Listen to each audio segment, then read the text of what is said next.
Hi, I'm Brent Johnson, and today we are in New Haven, Connecticut. We have come to Trinity Church on the Green. With me is Sarah Johnson, the Associate Director of Music and organist here. How long have you been playing here? This is my third year working at Trinity, and I'm very glad to be here. I came in during Walden Moore's last year as Director of Music and kind of helped with the transition with our new Director of Music, Simon Lee. Wonderful. Well, we are sitting here in front of a Aeolian-Skinner from, what year was this installed? 1935. 1935, and it's in beautiful condition. I know some work has been done in restoration, and organs in two different locations. We have some in the back and some in the chancel. Yes. And so far what I've heard, it sounds amazing in this room. So, it is beautiful. I'm Walden Moore. I was Director of Music here from 1984 to 2024, and had been the organ scholar here from 1978 to 1980 while I was a student. As it turned out, the job here came open in 1984. I thought, well, what the heck, why not apply, see what happens. Did not, of course, plan to stay for 40 years. That's just how things happen. The facades are Hall. The Hall Organ Company here in West Haven, just one town away. Harry Hall had founded the company, then later on became the Hall Organ Company, 1907. They built these two cases here in the chancel and then the gallery case. And so what Harrison did was that he reused certain ranks of pipes that make the case. The case across from me here on the north side of the chancel, those are speaking pipes with exception of the ones that go around corners, and those would be from the Hall organ. The gallery case is entirely the 16-foot principal in the grate, and those would be Hall as well, again with the exception of things going around corners occasionally, and the little quasi-positive at the bottom. If you look at it, it's flat, of course, but it's like somebody was thinking, oh, I remember seeing this somewhere, and whoever designed the case decided they would put this. Joe DeZetta refers to it as a dog's memory positive. It's like an old dog by the fireplace and at night remembering what a positive organ looked like years ago. It's interesting, we have the contracts still here in the office. Given that it was Depression years, they signed the contract in October of 34, and the organ was playing in April of 35. So 6 months, the organ and it was entirely new with the exception of some ranks in the pedal. The old open wood from the Hall organ was turned into the 32-foot Borden. The Violone 16 is from the E&GG Hook 1866 organ that was here, and a few other things in the pedal. But for the most part, it was all entirely new pipework, new console, new everything. There is the Vox Humana from Trinity College, I think it was 1930, 31 Aeolian-Skinner. But that Vox Humana actually started its life in the dome organ at St. Bartholomew's in New York.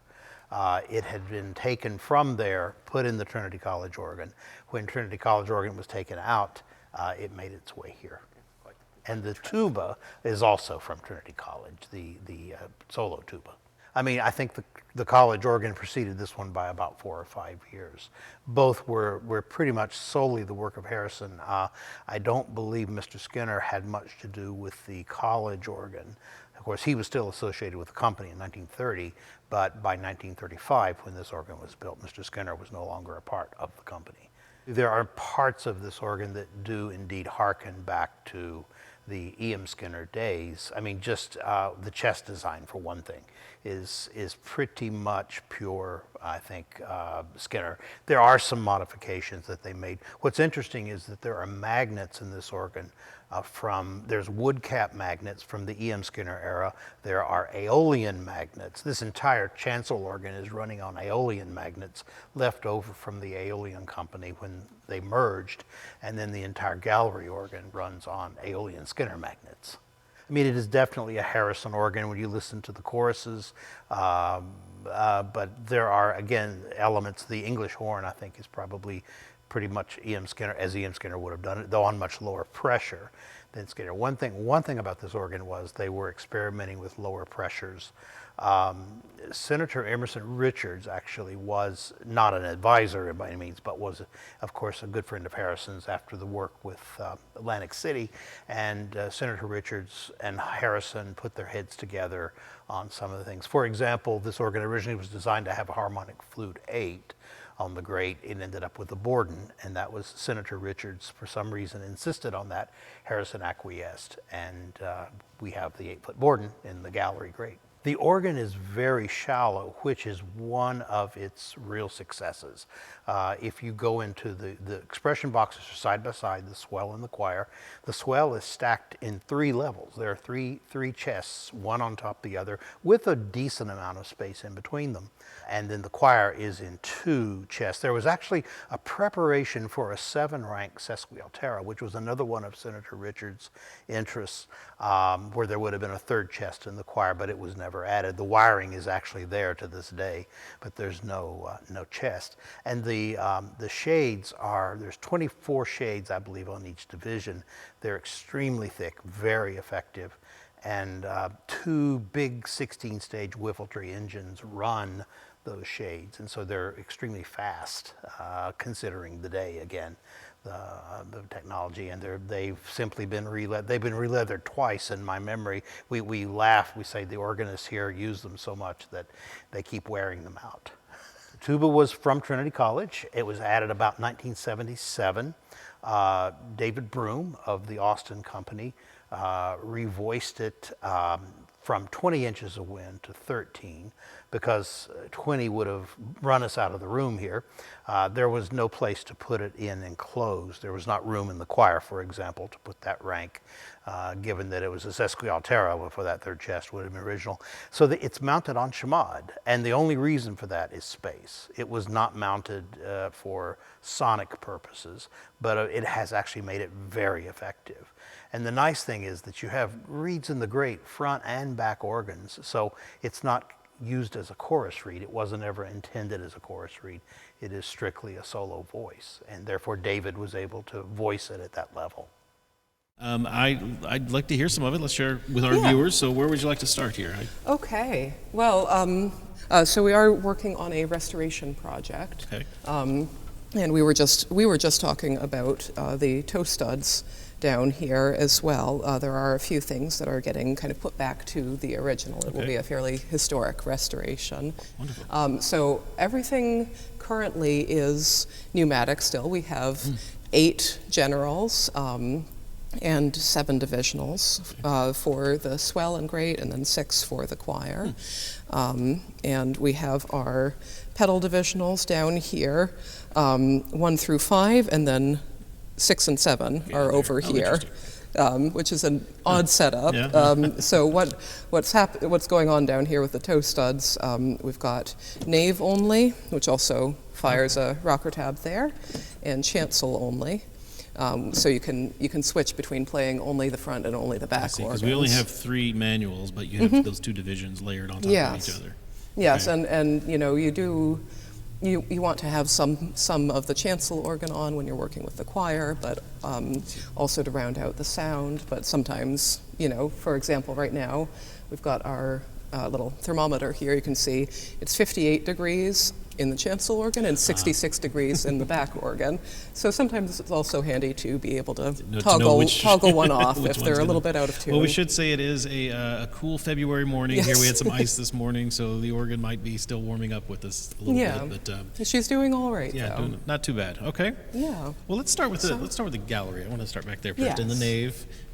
This is a beautiful case, not original to Aeolian-Skinner. It was a hall, we've learned. So, but Aeolian-Skinner has fit their instrument back there. So let's start with there. Where would you like to start? Let's start with the swell. That is really kind of the heart of this organ, and it's an excellent division. So you mentioned Aeolian-Skinner from 1935. The Vox Humana is actually an EM Skinner Vox that was put in later. It was prepared for originally. So just kind of going through the stops here. So this is the viol da gamba first alone.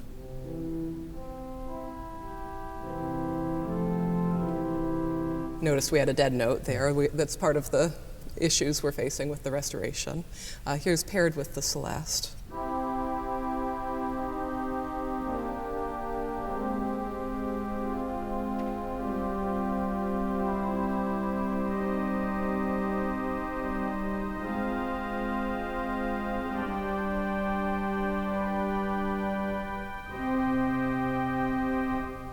lovely. Yeah, and going on, the flute celeste is 2 ranks, Okay. actually. So it's got the detuned rank and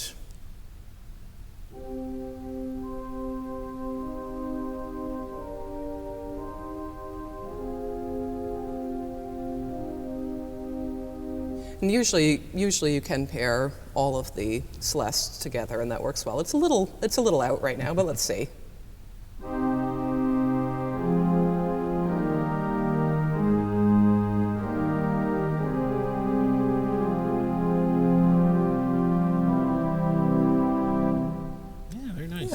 It's nice to have that option. Yes, yes, okay. Absolutely. And you can also kind of duet between the choir and the swell celeste. So here is the Undamaris on the choir with the Dulciana. And then against the... So you can really get a nice kind of forte celeste layers, with a... Yeah. Wonderful. Yeah. And we've got a nice flute chorus here. The stopped diapason is the heart of that.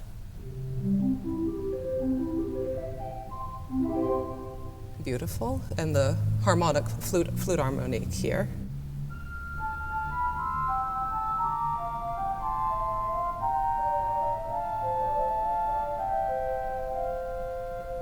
Yeah, beautiful. Yeah. It's nice to have that in the swell. Usually you don't find those big harmonic flutes up there. That's nice. Yeah, and again, you can kind of contrast that with the 8 and 4 flutes in the choir for variety. It helps, especially if you're trying to extend time a little bit during communion. You know, you can be improvising on your swell and then go down to a quieter sound on the choir.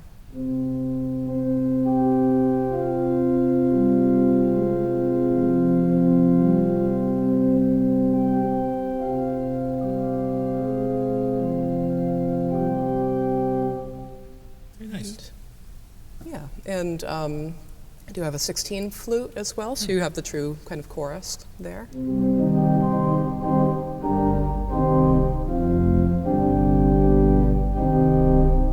Wow. Yeah, a nice bass. Yeah. There's a lot of power in the 16 foots on this organ, and it can get a little bit muddy if you're not careful with how you register it. So you do have to watch that. And then our last 8 foot on the swell is the Geigen principle here.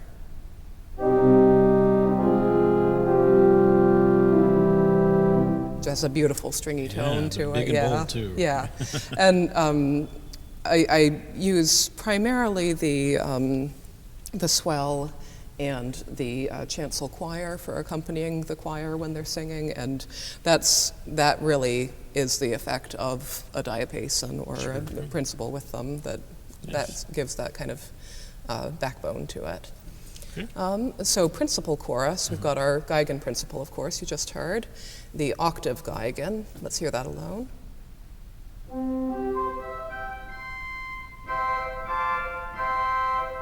And 15th,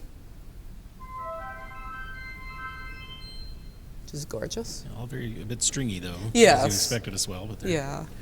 Okay. Yeah, and then all together, the principal chorus.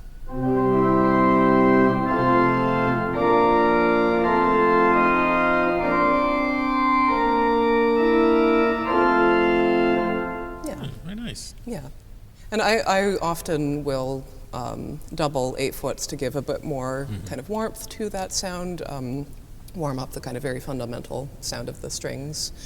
So adding in the stop diapason or viol de gamme.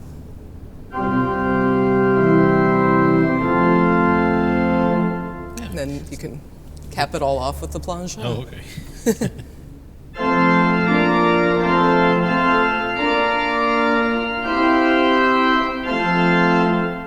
It's a nice bright sound, but it's full. Yeah. Even a little brighter than I was expecting. Yeah. I guess it's those smaller scale principles. Yeah. Giving you that stringy sounds. Okay. Yeah, I think that's what I like so much about this swell division. It's quite powerful. So you can use it with the choir with the box closed, but you can also really modify sounds during congregational hymns as well with the swell. Okay. So that was all with the box open. Let's hear it kind of close down there. It closes down beautifully.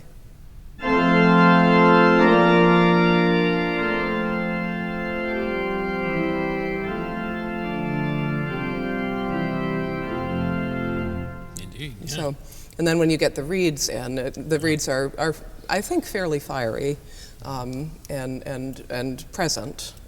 So let's look at those individually. So here's the oboe first.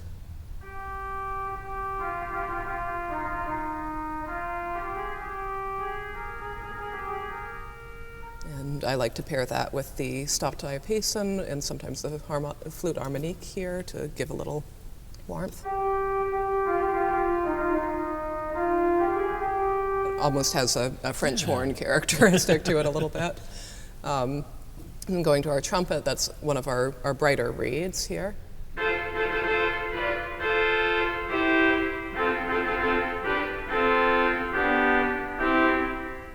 It's very fiery, but not too loud. Yeah, and then the clarion almost has the effect of adding another 2-footer mixture. Right. It's quite bright.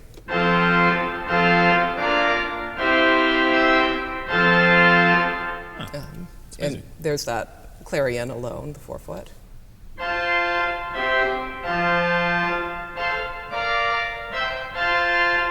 Very piercing. Yeah. The bombard is very useful for choral accompaniment as well. So you can bring the box down, add the bombard, add a bit of like growl to the sound, and it doesn't overpower the choir as the trumpet can sometimes. So.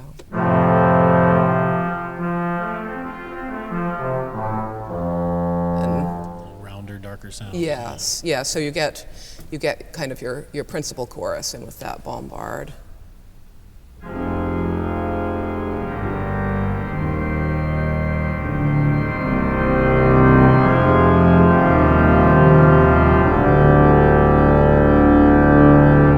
It can really open up, let it loose. All right, that's the swell division. Yeah, and Except for, vox humana we have to a little bit. The added vox.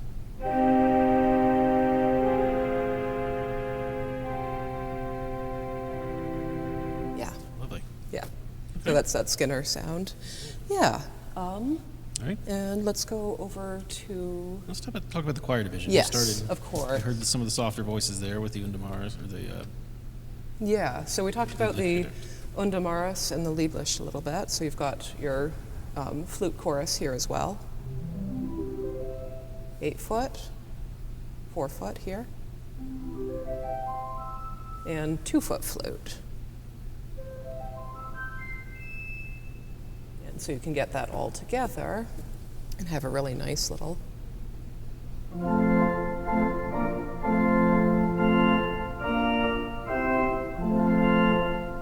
Very sweet, especially for gap registrations. There's a few more mutations as well on this division that can be used for kind of more Baroque repertoire. Let's hear some of those. So here's, I'll have the 8 and 4-foot Lieblish as a base. And then, so is that. Here's the 2-foot. And adding the Nazard. Actually, maybe without the 2-foot, so you can hear that a little better.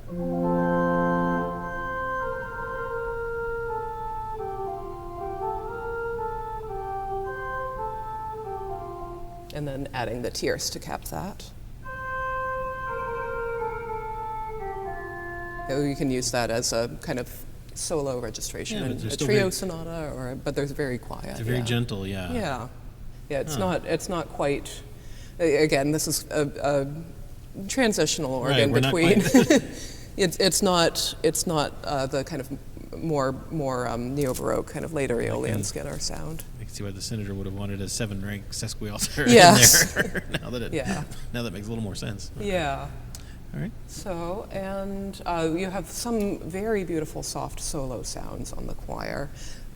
So let's look at the English horn first here. I'm putting that with the Dulciana for now.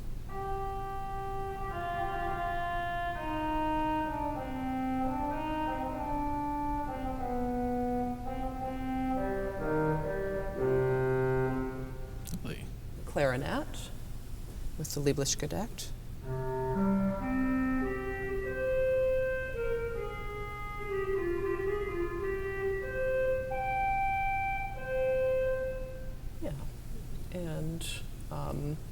Trumpet is a little more kind of French sound, but still quiet.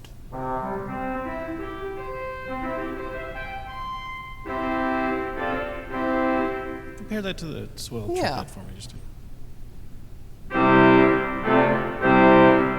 Okay, definitely smaller. Yes, yeah. Still bright, but not nearly as big as the swell. Yeah. Okay. Yeah, again, useful for soft solos and for the choir as well.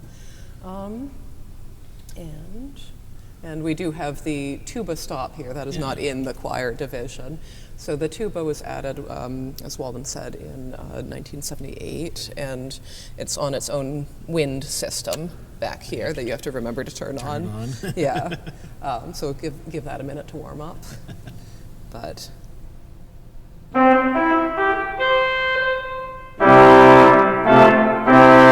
and as Walden said, that's really a solo stop. So you're not usually playing chords on it. You're usually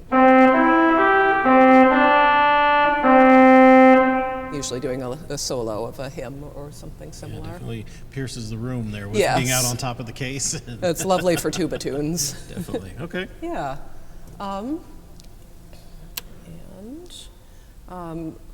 Should we continue with the nave organ or move to the chancel choir? Let's do the great. Yeah. Next. Yeah. So the great, it's interesting. Something I've been interested in is the difference between the diapason and the principal. The principal, I would usually expect the principal to be kind of the brighter sound. The principal to me sounds more like what I would expect a diapason to be. So here's the great 8-foot principal.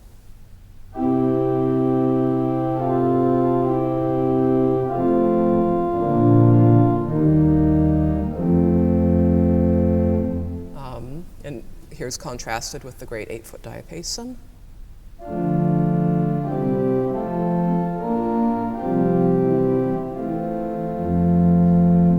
Yeah, the diapason sounds like thinner and stringier to me than the principal. That's interesting. I have to, because I was kind of thinking that the principal was bigger, but it had a little more brighter edge to it. But maybe that's just cutting through. Yeah, here's the principal again. It's definitely bigger, but the diapason, Anyway, it's a little bit odd to me that the diapason is so very stringy. Nothing else, I would expect the diapason to be the bigger of the two. I mean, even given its placement on the draw knob there. Yeah. But okay, well, that was the choice they made. Yeah, there were some interesting choices happening. Walden already mentioned the Borden on the great. That was in the original spec. That was a harmonic flute, but they went with the Borden for a slightly more kind of classical sound. It's still a very beautiful sound that you can use as a soft solo. When we're trying to kind of fake a harmonic flute, we use the Borden and the roar flute in conjunction with each other. So you get more of a bigger sound, more surround sound. There is a beautiful harmonic flute in the pedal at 4-foot pitch. Let me just demonstrate that a little.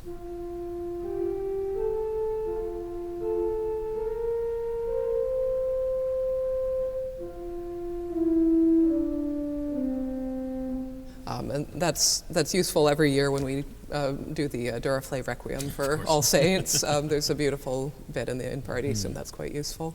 But also just for kind of chant melody in the pedal while you're improvising as well. Back to the great. So we talked about 3 of the 8-foots already. Here's the last. This is the Gems horn.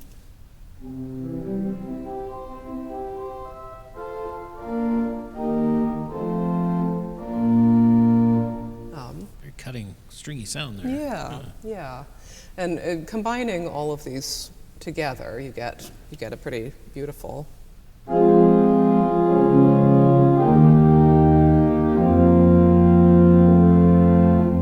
Nice foundation. It's not terribly heavy in terms of 8-foot sound. It's nice and warm, but it's got a lot of brightness to it. So all right. And let's do our kind of principal chorus here. So we've got our principal 8, adding the 4-foot octave, and the super octave 2-foot. quite pingy there. Yeah, on top. Yeah. So in your typical hymn registration, would you be using the principal or the diapason? Both usually, and that part of that is also that we have had some reliability issues with the console recently, so there are some dead notes. It covers your bases, okay. Yeah, covers the bases to double the 8-foots. All right. Yeah, but yeah, usually I would use at least the principal and diapason, and then probably also the gemshorn for hymn accompaniment. And do we have a mixture that goes on top of that? Yes, yeah, the mixture is fairly bright. So here's 16842 mixture.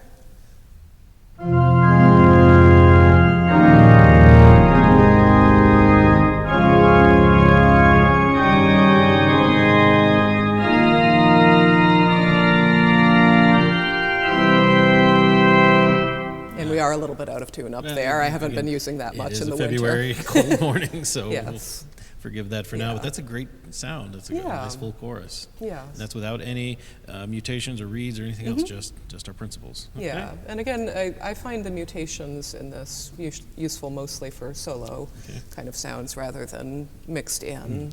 Not meant usually. to go with the chorus. Yeah, you can definitely, but so here's 8/4 in quint.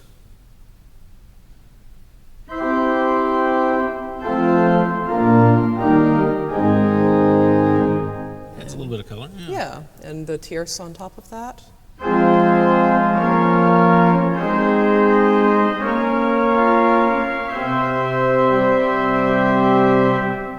See some moments that might call for that. Yeah, once in a while. And here's our reeds. Here's the 8-foot trumpet alone.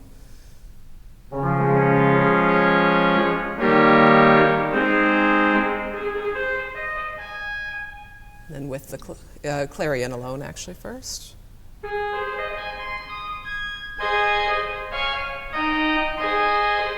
And together, 8 and 4.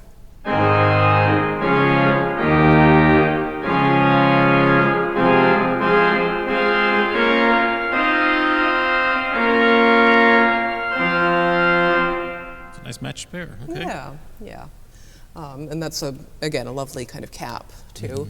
I find that the swell reeds are almost as loud as the great reeds. So when you're playing a hymn and you're getting really into it, Easter Sunday, just bring them all in. Well, it's nice you can close those down too and save them until you're ready to bring them out. Yeah. So.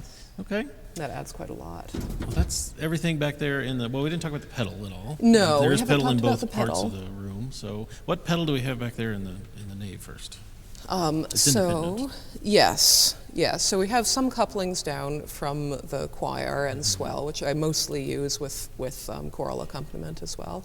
The Walden is independent here.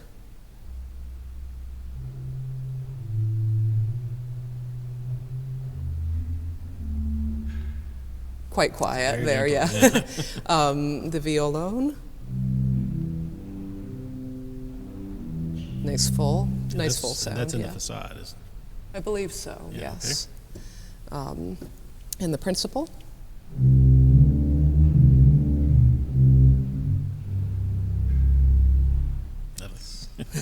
And the subos as well.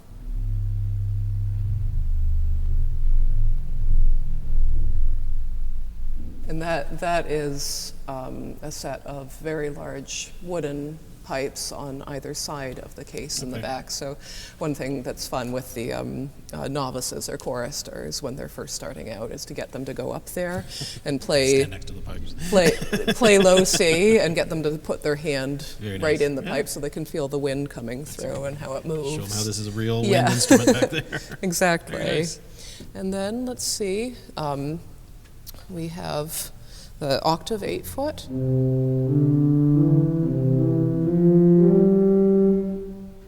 Flute au verre.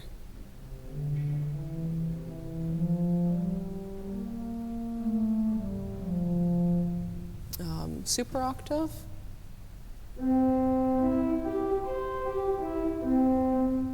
So again, you have your real kind of principal chorus, chorus there. I already talked about the flute harmonique, which is a lovely solo sound. We do have a quint as well. So let me put that with a few 16-foots. And an 8.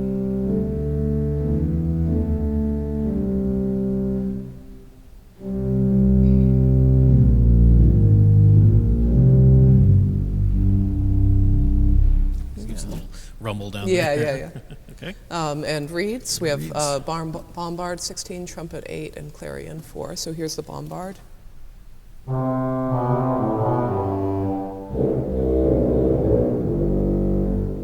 Trumpet.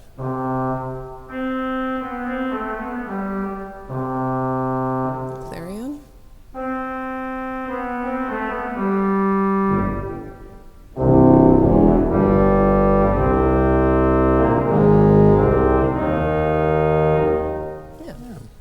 Is that a unit rank reed? I'm not certain. No? Let's check that. Yeah, so sorry. we'll see. No, I wanted to say no, but I wasn't certain about they myself. They were just close enough in sound that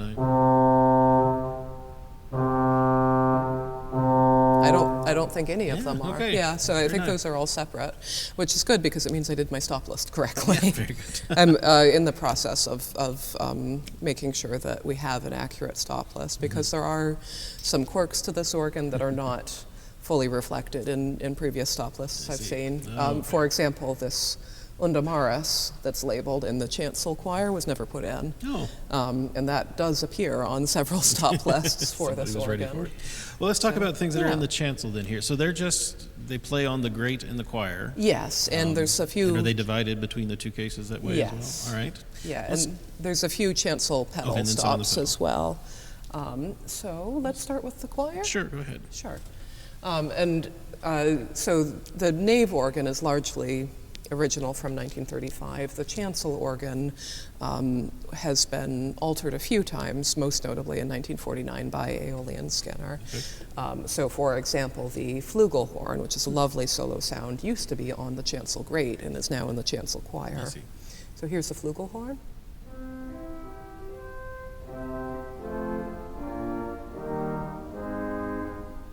And in combination with the solitional.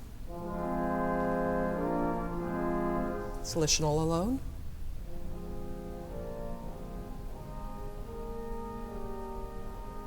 That solitional is very useful for giving pitches for the choir, especially. And I didn't have the box open either. That would help us a bit.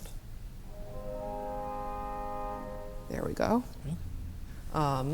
And we have an 8-foot stopped diapason and a 4-foot flute harmonique. So here's the stopped diapason. And the flute harmonique. That has a lovely little speech to it. Okay, and then moving to the chancel grate. Several ranks of pipes were kept, but either revoiced or altered in some way during the 1949 revision.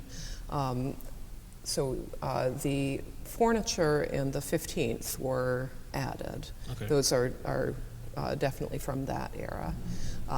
So starting with the diapason.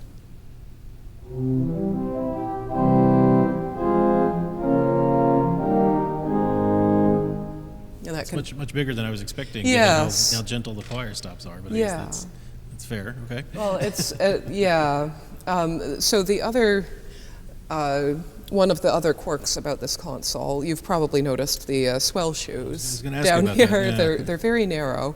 Aeolian-Skinner really only made narrow swell shoes like this for, a period of 2 or 3 years. Yeah. So we have our nave swell, chancel choir, nave choir. Then we have something that's now called chancel crescendo. That used to be the swell box for the chancel grate, which used to be enclosed and was made unenclosed in 1949. Interesting. So that diapason, previously might have been able to close down a bit. All right, okay. And you can, the reason for that was to, I believe, to fit in the furniture in 2 foot, which you can see the little silver just peeking out. I slightly regret that occurred.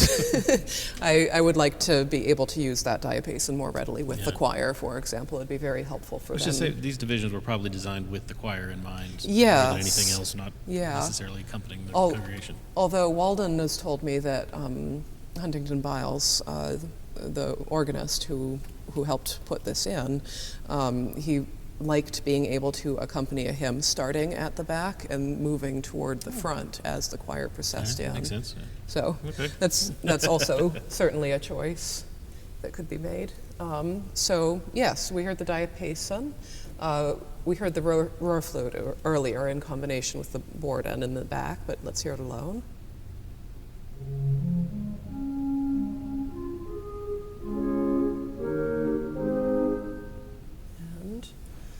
The Erzähler is a lovely sound.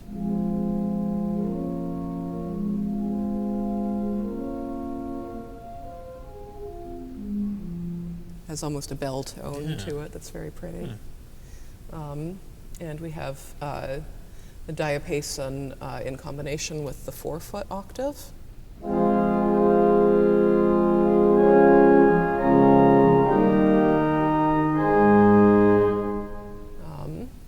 And then trumpet up here.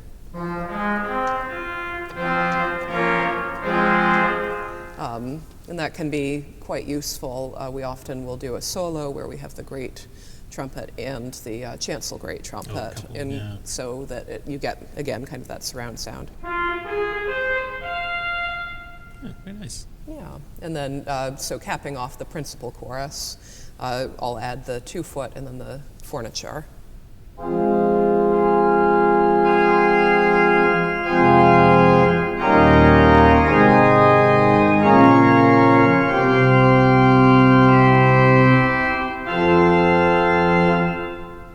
I keep thinking that's such surprisingly big grate for what was, I think originally envisioned to be a choral accompaniment organ, but then again, it shows you sort of the difference in taste between the early 1930s and the late 1940s. Yes. They wanted a bright, bigger principal sound, and maybe it was to add more to that chancel. The chancel was to add more to the nave to, and again, brighten up the hymns and bring the choir in. So exactly. I can see the thinking. It's just kind of surprising to hear it build up from those softer stops. Yeah, and we do have the original specification as it was intended that I can show you, but I think that originally there were a lot kind of, again, more soft sounds, more and to be sounds that expressive too. Yes, the more sounds that would work with the choir, but they wanted that kind of principal chorus. They wanted that. That's what they wanted. Yeah.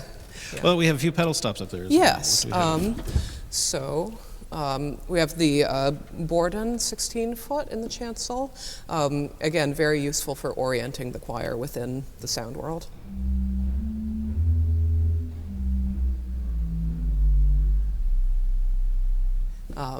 And the principal 8.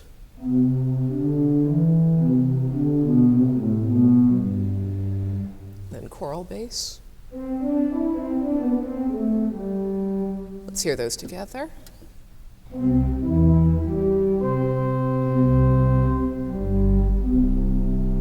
And we do have one reed up in the chancel here, the fugato. A little bit out of regulation right now. A little dirt or something. Okay, lovely. So you've got a very full instrument up here. Yes. That you can do a lot with, and a lot of colors there. So that's great. And one other kind of interesting thing you see, obviously we have our swell and great choir divisionals. We do also have a few chancel divisionals that just affect those. That's handy. That would have been quite a luxury at the time. Yes. To have a console with this many generals. Yes, absolutely, absolutely. When we're service playing now, we tend to keep generals 5 through 8 more or less the same week to week, and then 1 through 4 are variable. So myself or Nicholas, our organ scholar, will reset those as needed.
What's interesting is that Donald Harrison himself wrote a letter to Henry Willis talking about pneumatic action versus electromechanical.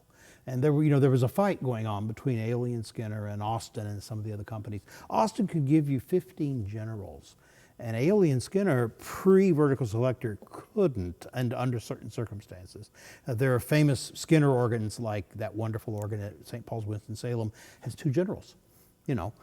Joe likes to say, well, yeah, it's a big organ, it needs lots of generals. but in reality, they weren't able mechanically, because of various and sundry things, to provide a luxurious. And so Harrison, they had to come up with something. So they invented this vertical selector, and the first version of it was mildly successful, but there were some pretty noted issues with it. Then there was a second version, and this has been the second version, which means it's lasted as long as it has. We were lucky to get the second one, and of course, Joe taking care of it. Joe's the organ whisperer. He can just tweak little things, and it all works. So I'm totally excited with the church to see what's happening coming up. So here along the side of the organ, we see the original hall, 16-foot opens that have been turned into 32-foot bourdons. I believe some of the Aeolian-Skinner 16-foot violons are there as well. You can see down into the very old mouths there. We have to step up, and then the floor actually needs to be opened up here to give us access to the organ case. And this is a challenging instrument to get into. Everything is quite compact. Once we go in this door, we squeeze between some pedal pipes and the original relays. The pneumatic relays are still here and working.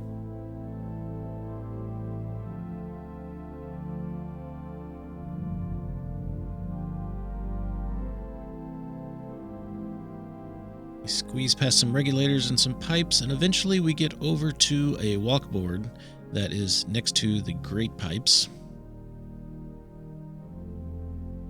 And we have the lower grate chest, which is right here. Up a short ladder, and we are on the walkboard looking at grate pipes. Our mixture there, we have the Gem's horn, the roar flute, and our 4-foot. Some of the facade pipes in front of us. And then we squeeze through another very tight space, and there is another chest on this side with our great reeds, our 8 and 4-foot trumpet, our Nazard and Tierson, something very skinny. I'm not sure what that is. A flute, possibly, I think.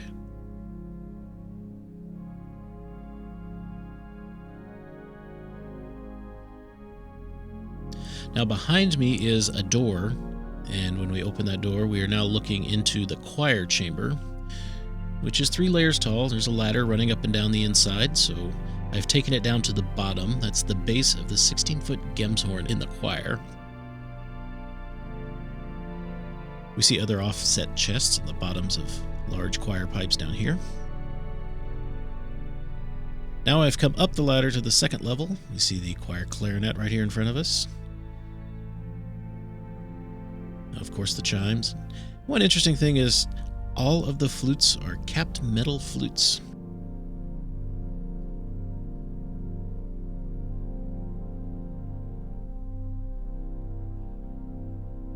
Looking for any indication of what the stops are, but there's nothing marked. So from here, we're going to go back out to the great walkboard and then over to the swell box, which is right next to us. We'll go in a similar door. And now we are on the middle level of the swell. See our 8 and 4-foot trumpets right here. There is a regulator for the chest above us, as well as a support beam above our heads, which makes it hard to stand up all the way in this chamber and really hard to move around and see very much. So from here, we're going to go up the ladder, and we will go to the top level of the swell, where we see our oboe, our 16-foot reed, our 16-foot flute, which is also capped in metal back there, our 8-foot wooden flute, and some of the other stops. 4-foot harmonic flute is there. But this area is a little easier to get around in than the choir and the swell below. Look down at the 16-foots, which are offset against the wall there.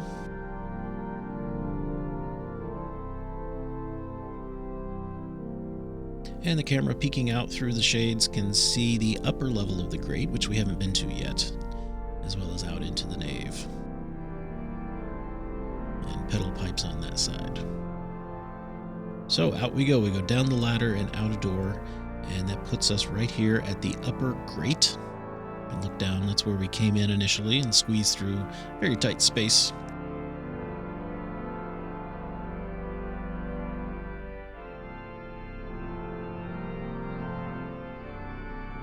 And then the chest over on this side has pedal pipes.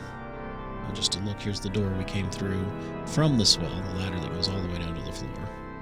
That's the walkboard we were just on a moment ago. Now we're going over to the pedal chest. We have the reed here. 2 reeds there, they are independent.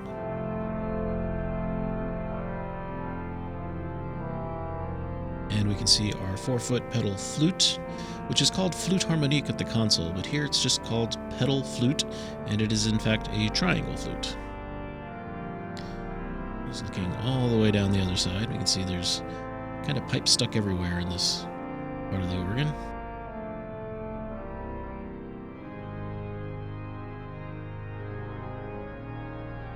And then of course we have a ladder here, which takes us up to the top of the case, where we can find the tuba that was added on. You can climb up there and access all of that for tuning. Of course, not originally intended to be installed as an enchimade, but here that's the only way they could do it. So now we're going to leave this part of the organ and go to the front of the church where we have the music office. And behind the door to the music office is a little panel in the wall. This takes us into the back of the chancel division, the chancel choir, and unfortunately there is just not much to reach from this part of the organ.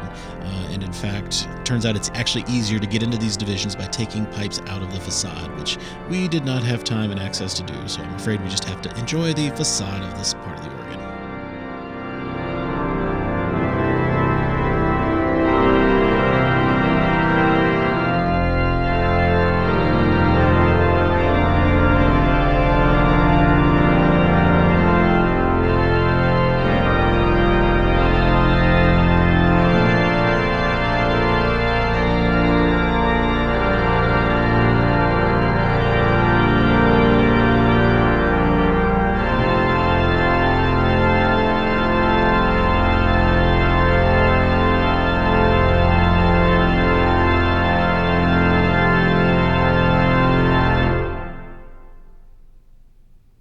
The thing about this organ is that having known it for 42 years in active use, and even longer than that over the time, is I never stopped finding new things about it. It's one of those instruments that it's literally, you could square the number of possibilities of combinations. I think Donald Harrison didn't even himself expect that it would turn out, I think, with the variety that it did. That's my guess, anyway. Well, Sarah, thank you so much for demonstrating, showing us off this Aeolian-Skinner here at Trinity Church. It's been amazing to hear. It's kind of a little bit of a time capsule from different periods. Some surprising sounds in here. So I hope you enjoyed it. If you did, please give us a thumbs up down below. And I want to say something else first. As both you and Walden mentioned, there is a restoration project starting with the console. Yes. Going on. So tell me about that process and how that's going to happen. So the console restoration is about to be underway. The console is going out after Easter this year, and will be out for most of the summer at least. So we are going to be getting memory levels, which is going to be a big upgrade from our current 8 generals. But we are keeping most of this extremely historically informed. So, for example, we talked a little bit about the toe studs, where we have the nave and chancel only buttons here. That will go back to how it originally was with pedal divisionals 1 through 7. We are keeping it pneumatic stop action as well, and Susie will be out for a little bit, but she'll come back after a spa day and she'll act more or less exactly how she should. Wonderful. And we'll have a few less of those mechanical issues That'll be great we're to have. having now. Yeah, I know it's going to make life a lot easier. Yes. And as you told me, that's Jonathan Ortloff is going to be doing that work. Does great restoration work. We visited Jonathan Ortloff a couple of years ago. If you want to see that, there's a link to that video up here, and you can get a tour of his shop. He was restoring an Skinner at the time, and so we know this is in his wheelhouse, and he'll do a great job. I hope you enjoyed that. If you did, please give us the thumbs up down below. And when you're done watching that video with Jonathan, you can come back because we're going to have more videos from this area coming out soon, some here in New Haven, probably next week. So make sure you're subscribed to our channel and click the bell for notifications. Until those videos are out, you can always find streaming classical organ music on our 3 stations, OrganLive.com, Positively Baroque, and The Organ Experience. Thank you again, Sarah. This has been fantastic to see. My thanks to Walden Moore, too, for coming in and talking to us today and for playing. And again, I hope you enjoyed this. Until next time, I'm Brent Johnson. Thanks for watching.